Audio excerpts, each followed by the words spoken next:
Hey guys, it's Janie. Welcome back to the Crafting Bookworm, my new name for my new channel. Today I want to talk about all the books that I've read in 2023.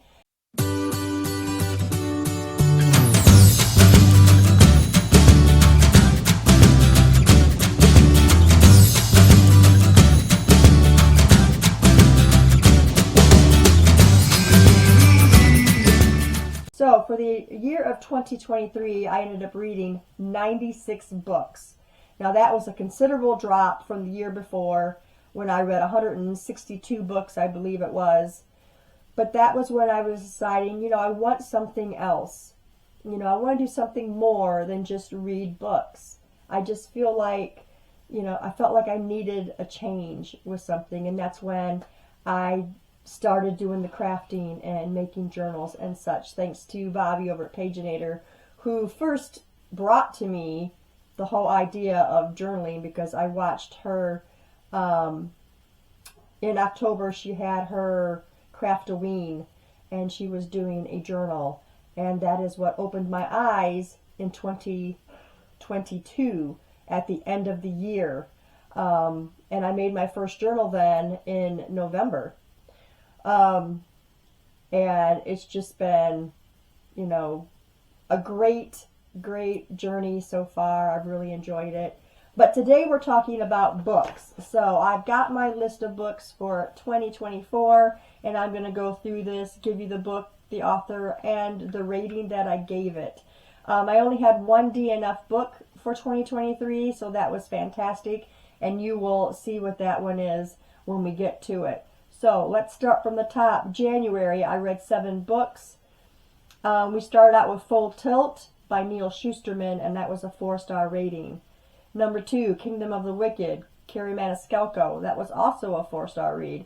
That trilogy was one of my favorite trilogies of the year, by the way.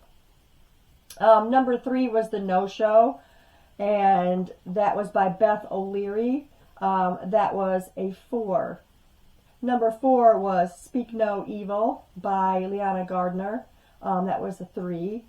Number 5 was His and Hers by Alice Feeney, who's really become a favorite author for me. His and Hers was a rated 4. Number 6 was Kingdom of the Cursed by Carrie Maniscalco. That was book 2 in the Kingdom of the Wicked trilogy.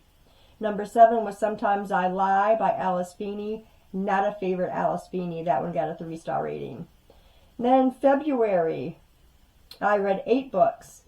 Book number 8 was Kingdom of the Feared by Carrie Maniscalco. That was the 3rd book in the Kingdom of the Wicked trilogy. 9 was The Curator by M.W. Craven. That is from the Washington Post series. That was a rated a 4. 10 was Red Queen by Victoria Aveyard. That was the first book of the Red Queen series, rated a 4. Number 11 was The Deal by L. Kennedy. This was it was a 4-part series. That was the first book. I rated that one a 4. Number 12 was Glass Sword by Victoria Aveyard, and that was rated a 3, not the favorite in that series. The Mistake, also L. Kennedy. That was rated a 4.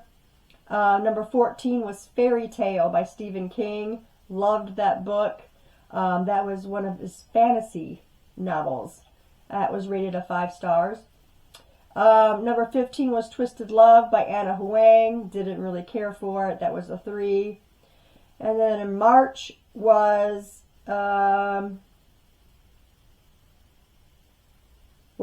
March I got in 10 books. Okay, so we start with book number 16, which was King's Cage by Victoria Aveyard, and that was a 4. That was part of the Red Queen series. 17 was The Chase by L. Kennedy, also part. There was two separate series there. There was the Off-Campus series, and I don't remember the second one. I'll put it on the screen. 18 was One by One by Chris Carter. That was rated a 5, of course. That is the Robert Hunter series. 19, The Push by Ashley Audrain was a 4. Number 20 was The Risk by L. Kennedy. That was a 4.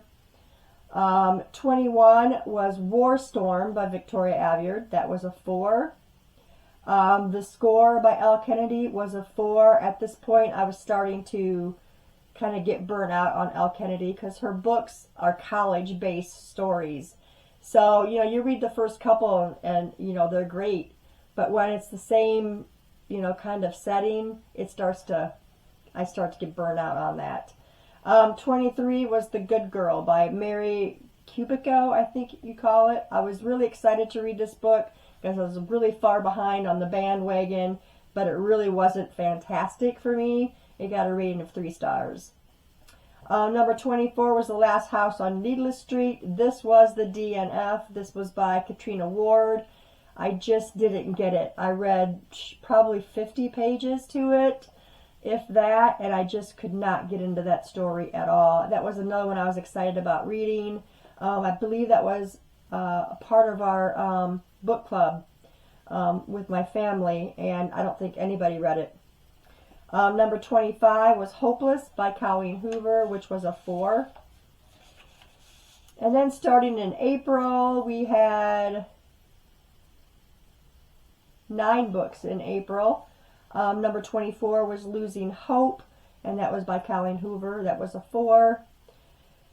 An Evil Mind was Chris Carter. That was a 5, part of the Robert Hunter thriller series. 28 was 8 Perfect Murders by Peter Swanson. That got a 3. I heard that this wasn't fantastic. It wasn't horrible, but it really didn't just grab me, So that was a 3 star. 29 Twisted Games, Anna Huang, was a 3 star. That was the only 2 Twisted books that I read. They just really didn't interest me that much. Number 30 was A Court of Thorns and Roses, Sarah J. Maas. I thought it was time to start the ACOTAR series. That got 4 stars. 31 was Hidden Pictures, and that was by Rekulik. I can't even read Jason, is it Rekulik or Rekulik? I don't remember. But that one was 5 stars. There was a big rising of that book, and I'm like, you know what? That's something I'd like to read, and it was fantastic.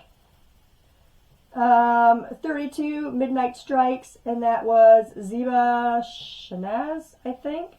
I was excited about this. I think I learned from that book from Bobby. I gave it 3 stars. I mean, it's a decent read. It's worth the read. Just didn't grab me. 33 is The Longing of Lone Wolves by Lana Petrzik. I don't know how you say her last name. I absolutely loved that story. 5 stars. I do have the rest of the books on my Kindle. I really need to get through that series. 34 is Cut Short by M.W. Craven, part of the Washington Post series. That was a 4 star. So in May was another 9 book month. So we're starting here at 35, Draw the Line by Laurent Lynn. 4 stars for that one. That was an LGBTQ book. 36 was 1984 by George Orwell. I read that with my daughter. That was a 3 star. I know, it's a classic, but it was good, but, it just kind of didn't really grab me that much. It has a lot of stuff in there that's going on in today's world. And I just wanted a little bit more to that, I think. 37, Alice's Adventures in Wonderland by Lewis Carroll. That was a 4 star. And I reread that book, I should say, because I was doing an Alice journal. And I just wanted to get into the story as I was creating the journal. 38, Stalking Jack the Ripper. That was a 4 star rating.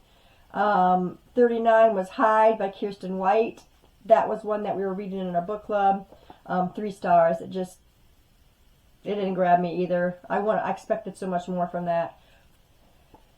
Okay, 40 was Holes by Louis Sachar. I think you say it like that. 4 stars. 41, I Am Death by Chris Carter. 5 stars. 42 was The Secret Garden by Frances Hodges Burnett. That was a 4 star. Another classic. Never read it. Loved the story. 43, A Rip Through Time by Kelly Armstrong was a 4-star. And then June was an 8-book month. We started out with book number 44, A Court of Mist and Fury. And that one got a 5-star. It's by Sarah J. Maas. 45, Story of a Girl by Sarah Zarr. 4 stars. 46 was The Ruddy Retreat by Julia Bartz. And that was Julia Bartz, sorry. That was a 4-star read.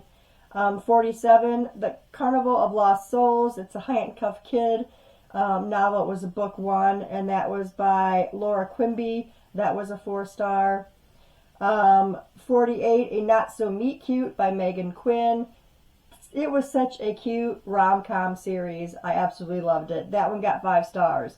So Not Meant to Be was also Megan Quinn. 5 stars. Number 50 was Divine Rivals by Rebecca Ross. And that was a 4-star. That was another one that Bobby recommended. 51, A Long Time Coming. Also Megan Quinn. 5 stars. Oh, you know what? There's another one for June. So that was a 9-book month. It was On a Quiet Street, Serafina Nova Glass. 4 stars.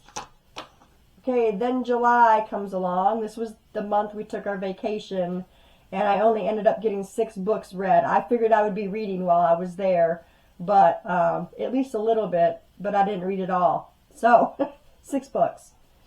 So we're starting here with book number 53, The Caller, Chris Carter, 4 stars. That was the only 4-star Chris Carter book that I had. I rated all the other ones for 5 stars.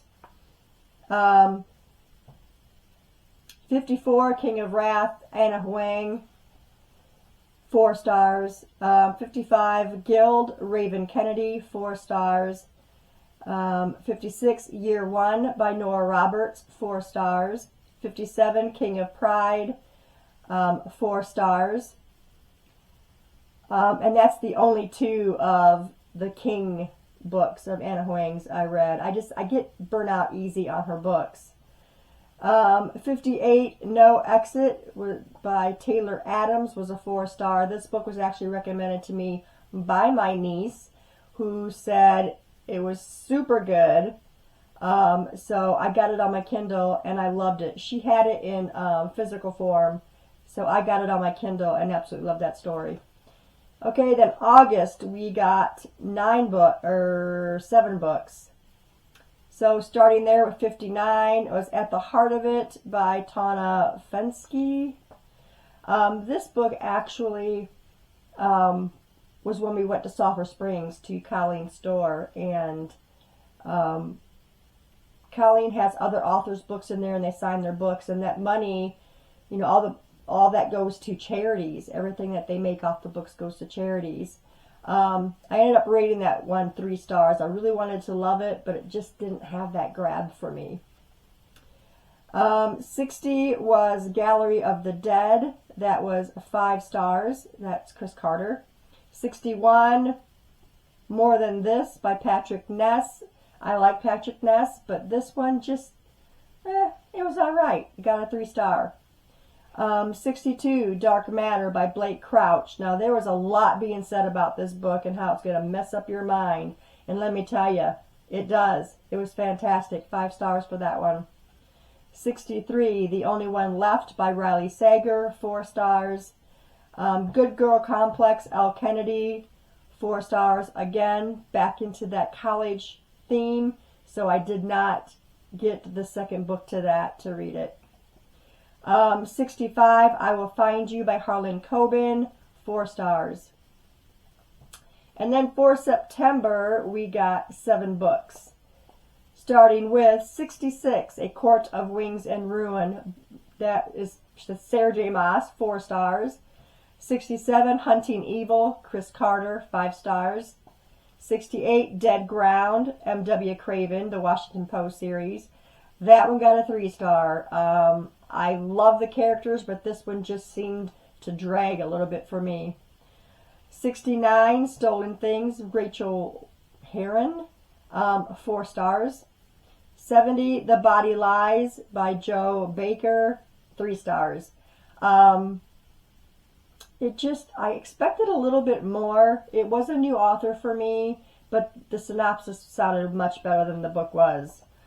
71, Three Dark Crowns by Kendar Blake, 4 stars. That's another new author for me. And then I went and read 72, One Dark Throne, which she stepped it up in that one. 5 stars for that. And then October came, and you guys know I love my spook season. I love spooky books. So that's what I kept in mind when I chose these books to read. So we started at 73, The Resting Place by Camilla Sten, 4 stars. The Cousins by Karen McManus, 4 stars. All Hallows, Christopher Golden, 3 stars. 76, The Night Parade, Ronald Melfi, 5 stars. Was probably my favorite read of October. 77 was Haunting Adeline by H.D. Carlton, 4 stars. This was a creepy kind of story, like I told you in the reviews and stuff. Very dark. But I did really enjoy that story. 78, Pen Pal by Dathan Arbach, 3 stars. Ghost Eaters by Clay McLeod Chapman, 2 stars. That was, I don't even know what that book was. I think 2 was, really giving it a good rating. 80, The Children on the Hill by Jennifer McMahon, 4 stars. And I had heard bad things. A few people had said not good things, like it wasn't a good story, but I absolutely loved it. 81, Satan's Affair, H.D. Carlton. Didn't really care for it, 3 stars. Then November, we ended up with 8 books for November. Number 82 was Hunting Adeline by H.D. Carlton, also 4 stars. 83 was XOXO. I was like jamming the books in to finish up my A through Z challenge and found XOXO. And it was okay. It was by Deborah Bladden. It was a kind of a rom-com, and I gave it a 3 star. 84, Written in Blood by Chris Carter, 5 stars. 85, Just One Day, I Needed My J by Gail Foreman, 3 star. These books, Just One Day and Just One Year, were popular years ago, and I just never read them. I had the books, I just didn't read them, and I just really wasn't that invested in it, I guess. 86, Vanishing in the Height by Max Tomlinson was a really good read, 4 stars. 87, Does It Hurt, H.D. Carlton. Didn't care for that one, 3 stars. Excuse me, guys. 88, Undertow by Michael Buckley, 4 stars. 89, Queens of Geek by Jen Wild, 4 stars. Another fantastic rom-com. I loved it. And then we come to December, which all of my books were Christmas but one. And that one comes in 90, Zero at the Bone by Mary Willis Walker. It was kind of a thriller mystery, but it was a Z for my challenge. Had to have it done. So that one finished out my A through Z challenge. It got 3 stars. Then I got cracking on the Christmas Stories in the Holidays by Christina Lauren. Really liked this book. That one got 4 stars. 92, The 12 Topsy-Turvy Very Messy Days of Christmas by James Patterson and Tad Safran. Really enjoyed this one too. I thought it was going to be a mystery, but it wasn't. It was more contemporary. 4 stars for that. 93, Always in December by Emily Stone. 4 stars. 94, A Christmas Date, Camilla Isley. 4 stars. 95, 3 stars. And number 96, the last book of the year, was The Mistletoe Motive by Chloe Leese, which was 3 star. That book would be really good for somebody who hasn't seen Like You Got Mail, because it just kind of followed it right to the T. And I love that movie, so reading the book that was also almost identical to that, just, I don't know. 3 stars. I mean, it's definitely worth the read if you haven't seen the movie, or even if you did. So that was what I read for 2023. it was still a good year. It wasn't like 2022, but like I said, I wanted something more than just reading. And I found that in journal making. So, still had a good year, 96 books. Had a lot of good 4- and 5-star books, and I only had that one DNF, which is fantastic. I don't like the DNF books, but I've learned if I'm not into the story, then it's probably going to be a DNF. I can't just waste time on a book that I'm not enjoying anymore. So, that's what I read. You guys let me know, how many books did you read in the year of 2023? Put it down in the comments below. But that's all I have for you guys today. Thanks for staying tuned, and I'll see you in the next video. Bye.